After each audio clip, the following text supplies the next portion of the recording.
So this is Sinead Willihan, and I'm about to sit here, well, I am sitting here with Grant Cameron, who has a particular take on this coronavirus situation that all of us are very well aware of. Today is March 16th, 2020. You're going to hear some congestion and maybe even some coughing on my part. I promise I do not have the coronavirus, not that it matters, because you're on the other side of a screen. But please excuse my voice for sounding congested. And we're here to talk to Grant about his particular take on the coronavirus. So Grant, what would you like to speak to about that?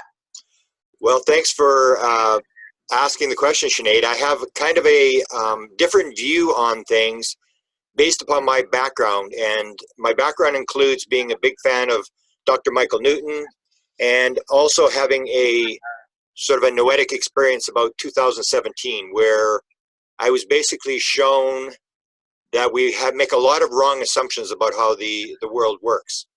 And so when I looked at the coronavirus, I immediately thought, oh, this is a plan. This is a plan that's taken place. It's here to teach us a lesson, which people would think, well, this is totally crazy stuff. But in the world of spiritual stuff, I can give you a couple examples. The main thing that I would request people to do is, and this is something that affected me because I've talked to a couple of people who've had this vision. So you take near-death experience and you take oneness and you put it in a Google search, and there's a 2.5-minute video of a woman who's going to pop up there. And she talks about the fact that basically everything is exactly the way it's supposed to be. And her term, which is very shocking, is there are no victims, there's just volunteers. Now, in the spiritual world, we talk about this whole thing. For example, you are a little bit intuitive, Sinead. So if, for example, you were to pick up the fact that I'm going to have a car accident tomorrow, then you have to start assuming the world maybe is not random. Because if it's a random world, you should not pick up on what's happening tomorrow. And a lot of psychics can pick up on things in the future, which tends to indicate that time and space may not exist. They may be just things that we make up in our head. So when you start looking in the spirit world, you see these things. And Dr. Michael Newton had the same idea. Was if, for example, we have this idea of reincarnation. And that was one of the things that came to me in this noetic experience I had. It said, if it's only one life, then it's a world with certain rules and regulations. But if it's multiple lives, everything changes. All the rules change. And it's the same. Is it a random world? Is it just random? Are we biological robots in a random, meaningless universe? Or is it a pattern world? If it's pattern, then it comes into this reincarnation thing that we have come into the world and we've agreed to certain things. We've agreed to have, even in the spirit world, you hear these stories about the handicap line is the longest line there is. Everybody wants to get in the handicap line because they want to make up on karma. And so when you look at the spiritual world and you look at the coronavirus, you start seeing a different sort of impression that it's not random, and it may not be random, and it may not be good or bad. That was the other thing. The vision that I got said, is there actually good and bad, or is there just experience? In a reincarnation world, everything would tend to be experience. That you came in, you chose this, you chose that. And whereas in the former world that we have, whether it's scientific, religious superstitions, or whether it's religious stuff that we're brought up with, it's the whole idea that we're pitted against certain forces and we're victims, and there's all this stuff happening to us. But in the reincarnation world, you start to realize that a lot, or if all of the stuff that happens to you is stuff that you chose to happen to you, and that it's like a big play. So when you get into this real sort of spiritual look, and you get this in the UFO community as well, when people have had these visions where they suddenly start to realize it's all one thing, and it's not random, and that I chose this. Like, for example, in the UFO world, we always talk about the poor abductees. Oh, these poor guys, and they're taken against their will onto the ship, and there's all these experiments take place. I remember going, and I asked this question to Mary Rodwell. I said, Mary, if you regress all these people back to birth, are they going to say that they chose to do this? What percentage? I said, what percentage would say that?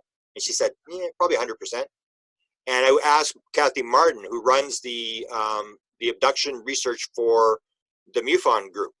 And I said to Kathy Martin, I said, what do you think? Do you think this is the soul contract, that we are agreeing to these type of things? And she said, I went back and I got regressed. And when I was regressed, I suddenly heard myself say it. Yes, I chose to do this. And so this is what I bring up with the coronavirus, that I think it's a message, because what we have today is a world that is into separation, which is one of the visions I got. Is it one thing, or is it separation? Are we separate objects in time and space, or are we all one thing? And when you start looking at the UFO thing, you start to get this message. The number one message given to experiencers that claim that they've been in contact with the intelligence behind the phenomena say, 54% say, we were talked to about oneness, about the idea of oneness, that it's all one thing, that you are not separate, you are connected, it's all one thing, you're playing a role in this thing. Or Bashar says the one is the all are the one. One guy asked the beings on board the ship, he said, what's your concept of God? And the tall gray said, we are one with the one who is all. And so you have this oneness thing, that if you realize that we are the aliens are us, and that it's all one thing, then we start taking responsibility for the fact that the coronavirus may be something that was intended to happen. And we've gone into a world of separation where we're building iron curtains, we're cutting out certain people from coming into certain districts and stuff. And the coronavirus, when I first saw it, I said, this is breakdown of separation. This is getting the idea across. You may think you're separate. You may think you can cut yourself off from the people you think are bad people or whatever. This is just a message that no, the world is absolutely connected. It's all one thing and you cannot escape it. We all have the same blood systems. We can transfer this virus. It doesn't matter what color or race you are, and that we are totally interconnected. So when I see the coronavirus, I see the message. This is a message of oneness. This is saying you are connected, and whatever you do to Gaia will affect Gaia. We have the idea that we can do whatever we want. So that's why we kill animals, because they're just objects. That's why we can drop bombs on civilians in other countries, because we say it's just collateral damage. They're not really us. They're just people. They're not like animals. And we sort of separate ourselves. But in the world of the spiritual world, or when you get into the ayahuasca experience that you had, when you suddenly have the ayahuasca experience, you suddenly realize everything's alive, everything's conscious, and everything's connected, and everything's one. And that's what I'm trying to get across in my message with the UFO thing, is you have to get the assumptions right. You have to realize that we are all one, that it is multiple lives, and that it's not a random world. And once you start making the right assumptions, then when you see the coronavirus, you stop doing stupid things like what people are doing. They're saying, okay, it was the Chinese, it was the it was the rich guys, it was even there was a story that the Winnipeg, we have a virology lab here in Winnipeg, one of the top virology labs. And there was a story that we had started, that it came out of our virology lab. And the point is, it's almost like UFOs. What difference does it make if the government knows about UFOs? And with the coronavirus, what difference does it make where it came from? It is a card that we have dealt to ourselves. We are sitting at the poker table, and it is the onus is on us to play the card and quit whining and complaining and trying to get the dealer to change the cards. The coronavirus has happened, and in a reincarnation world, it is experience. Whether it's good or bad or indifferent, it's experience, and you are expected to take it, because if you believe that it's a reincarnation world and that you chose this, then you take personal responsibility for whatever happens to you. So if I happen to get coronavirus, I take responsibility that maybe I planned it this way, and then you play that card according to what happens. It really doesn't matter what happens to you. It's not what cards are dealt to you. It's how you play the cards that are dealt to you. So because this is very controversial, right, this perspective is very controversial, as we stated at the beginning of this interview, what I hear you saying, I just want to kind of bounce this back to you, partially for my own benefit, partially maybe for the audience. What I hear you saying is that coronavirus to you is highly metaphorical, and that it's just another message for us to confront, I guess, a variety of things that we are very attached to in terms of maintaining an identity that is separate from other people. So you're saying the virus is indiscriminate. It can affect anyone, even though the news is mostly telling us that it's affecting elderly people and people with underlying medical conditions. There are also lots of cases that maybe have not been as widely reported, that there are younger people, people who don't have pre-existing conditions that are also being affected by this.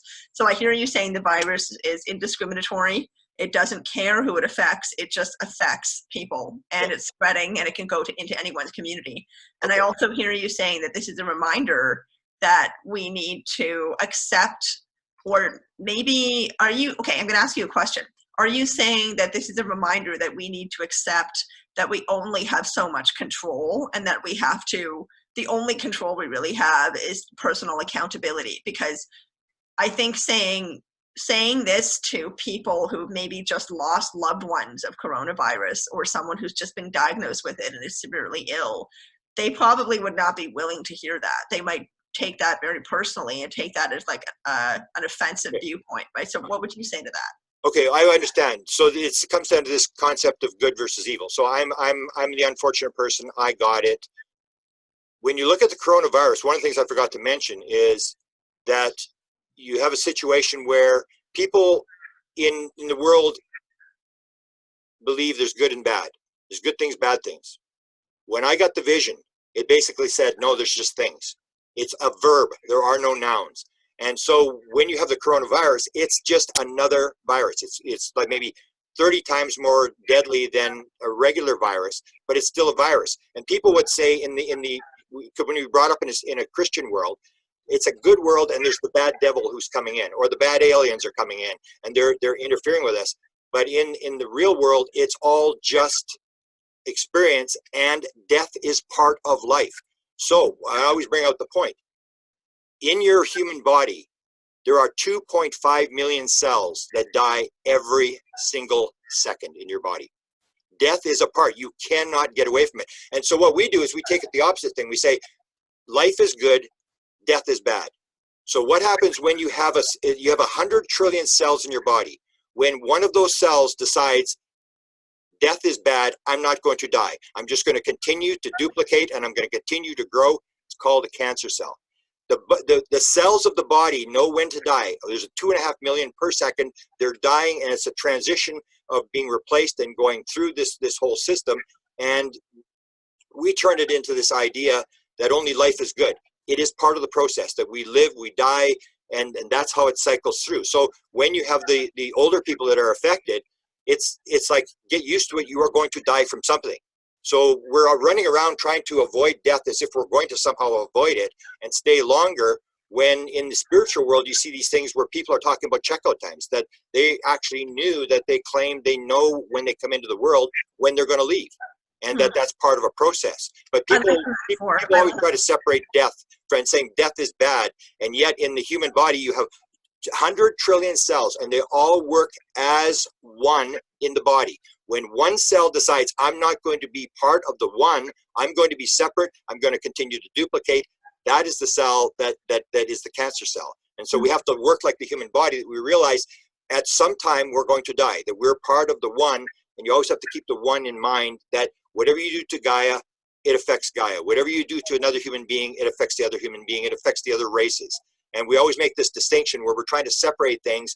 And so we have it into duality, where we're the good people and the bad things are attacking us. And that's like a Darwinian thing, where it's survival of the fittest. It's a random world. There's no pattern to anything. You only survive because you're fit. And that in the spiritual world doesn't really hold up. That's okay.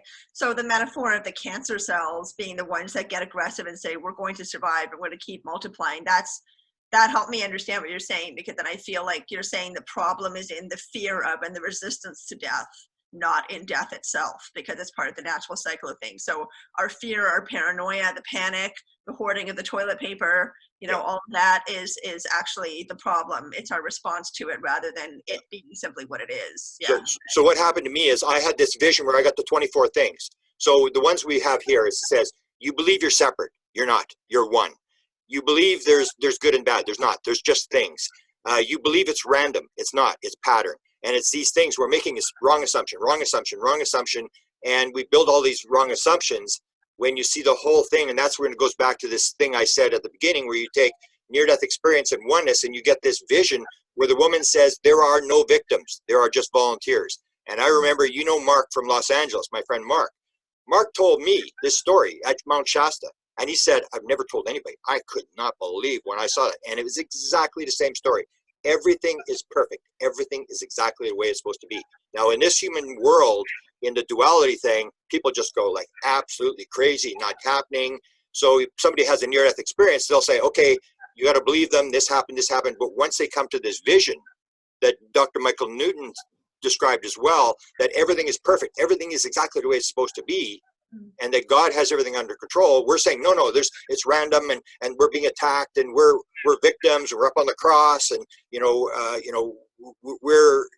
we're sad things. And when you get into that sort of thing, that's when the fear comes in, because you don't believe you have control. If you believe that it's all going to work out properly, that there's unlimited or an infinity of lives, that you're going to live forever, then the fear goes away and you get control. Or if you understand that you're responsible, then the fear goes away. But when you believe that you're just a random person in the world and you're being attacked by viruses and foreign countries and evil people and black ops people and Illuminati and all this kind of stuff, the fear is there, and you panic, and then you start running around trying to hunker down, get the guns, get the food, get the toilet paper, and it's like, and it's this mentality that, Yes. that is leading us to this thing, and then we start to blame people. So we're looking, who's responsible for the coronavirus? Who did this thing?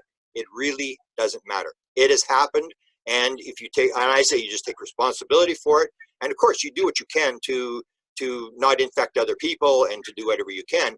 But in the end, you got to realize that when you look back on it, if you got the coronavirus, according to the Newton theory and a lot of these other theories, you chose that as your time to come out. So we'll leave it at that.